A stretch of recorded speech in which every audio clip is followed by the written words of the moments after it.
Apakah perbezaan antara diploma pentadbiran awam dan diploma pentadbiran korporat? Apa beza?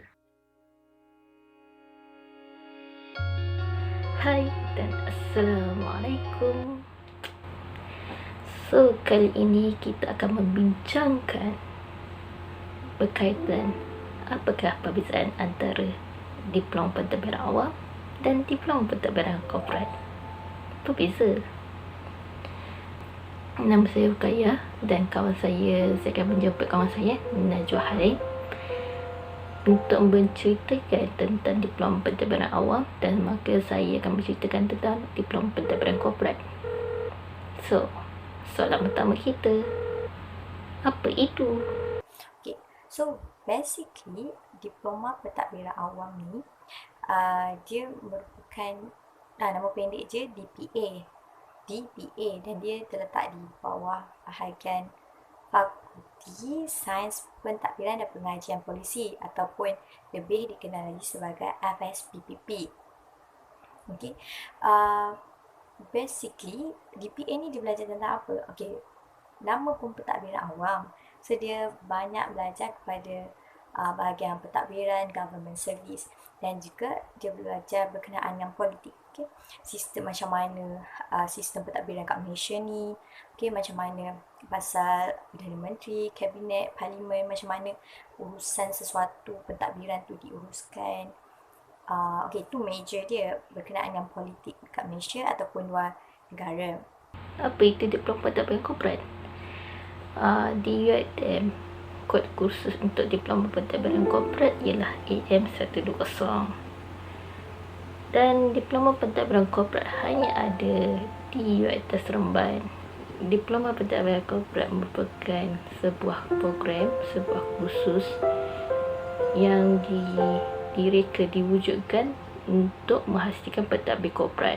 Tujuan untuk menghasilkan pentadbir korporat yang berkelayakan dan kompeten dalam membuat keputusan pentadbiran yang baik dan beretika, baik dari segi awam maupun swasta, sektor awam maupun swasta.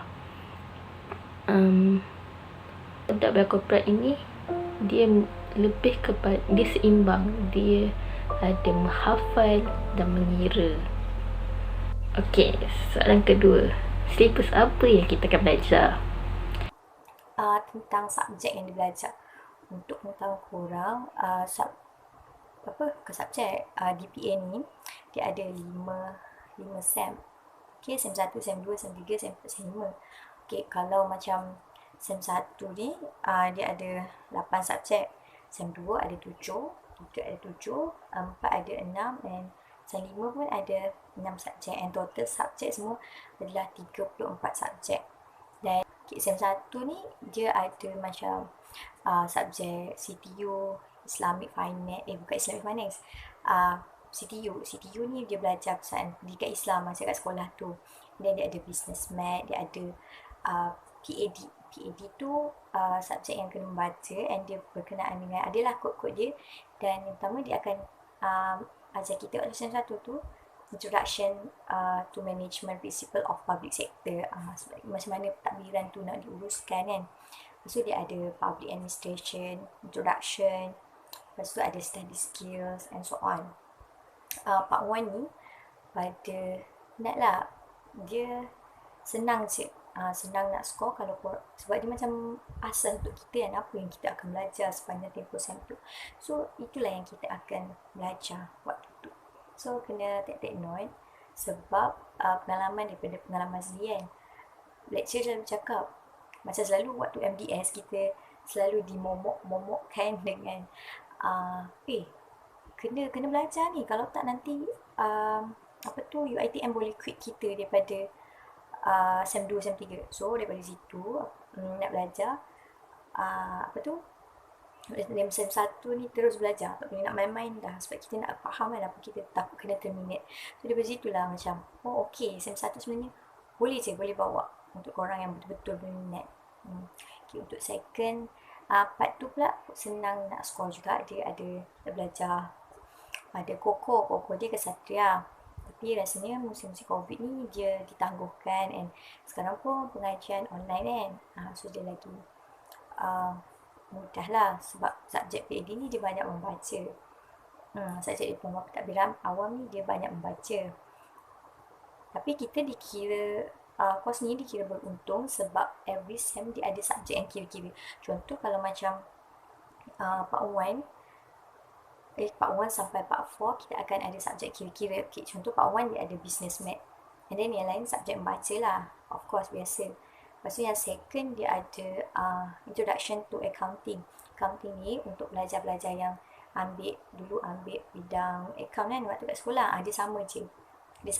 Tapi yang kalau tak ada yang asas pun boleh belajar kan. Nanti lecturer akan bantu dari segitulah. And then sem 3 ada subjek ekonomi, microeconomy, ekonomi. And for sem ada belajar pasal statistik, introduction to statistik. And sem 5 tak ada. Sem 5 fully subjek membaca sahaja.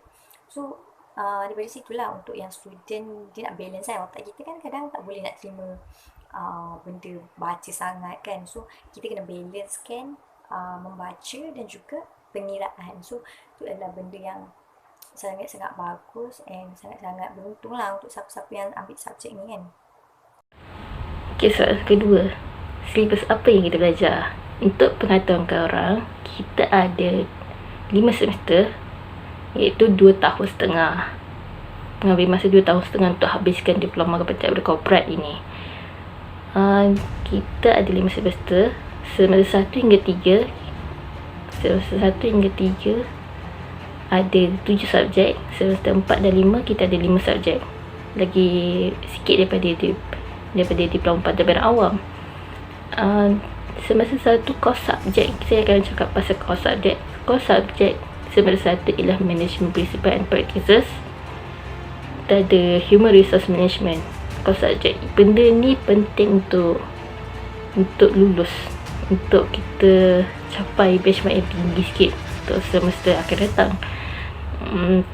Lepas tu untuk semester kedua kita perlu fokus kepada financial accounting basic. Kalau siapa ada SPM accounting, dia membantu untuk next, untuk semester 2 ni.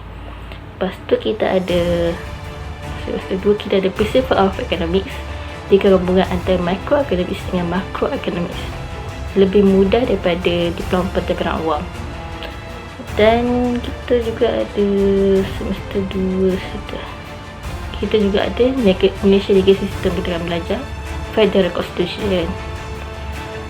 Semester 3 kita perlu capai course subjek dia adalah course accounting. Course accounting lebih mudah daripada accounting yang sebelum ni. Lepas tu kita ada corporate compliance and practice 1. Benda ni penting untuk kita fokus waktu belajar. Kalau tak fokus, ya Allah, tak tahulah, susah.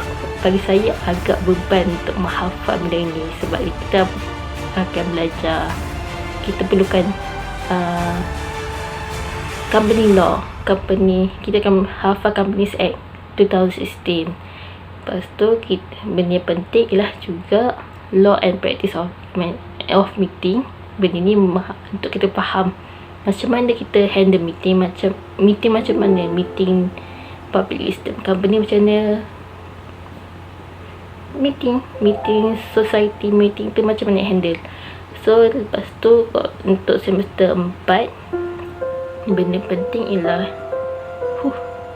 corporate compliance and practice tu.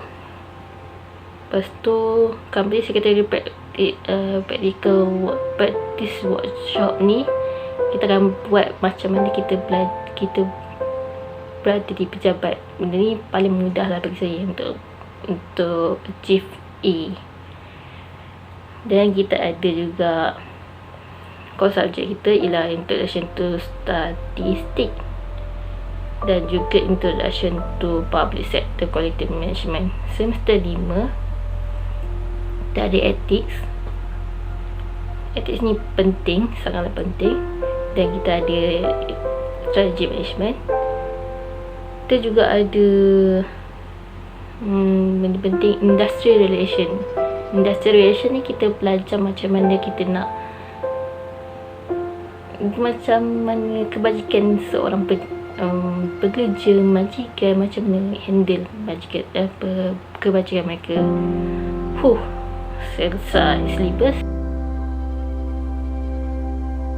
Ada dua pilihan lah, sama ada nak teruskan lebih tinggi bahagian degree ataupun nak terus kerja. Tapi biasanya kebanyakan student dia akan after je diploma dia akan sambung degree. Sebab tempoh je ambil masa 2 tahun sebab ada penyerapan. Okay. Lepas tu okay, ada tuju kan, tadi ada sambung degree. Kalau degree pun ada 2 course yang kita boleh pilih, iaitu yang pertama Bachelor in Administration, iaitu BAS, kita panggil BAS. Yang kedua kita panggil Diploma in Corporate Administration, BCA, BECA, tak ada BECA, BAS dengan BCA. So korang boleh pilih antara dua tu. Boleh je nak melanjutkan pelajaran lain tapi tak ada penyerapan lah. Dia terus kena masuk daripada SEM 1. Kalau macam sambung je 2 course ni, korang akan masuk terus ke SEM 3. Okay. Dan career yang korang boleh pilih after dah dapat diploma pentadbir awam ataupun degree ni, korang akan bekerja selalu bahagian pentadbiran lah. Pentadbiran korang boleh masuk bahagian human resource, korang boleh pergi kerja. And PTD ni selalu famous lah. PTD ni pegawai takbir diplomatik. Tapi kalau korang nak jadi PTD, korang kena ada degree.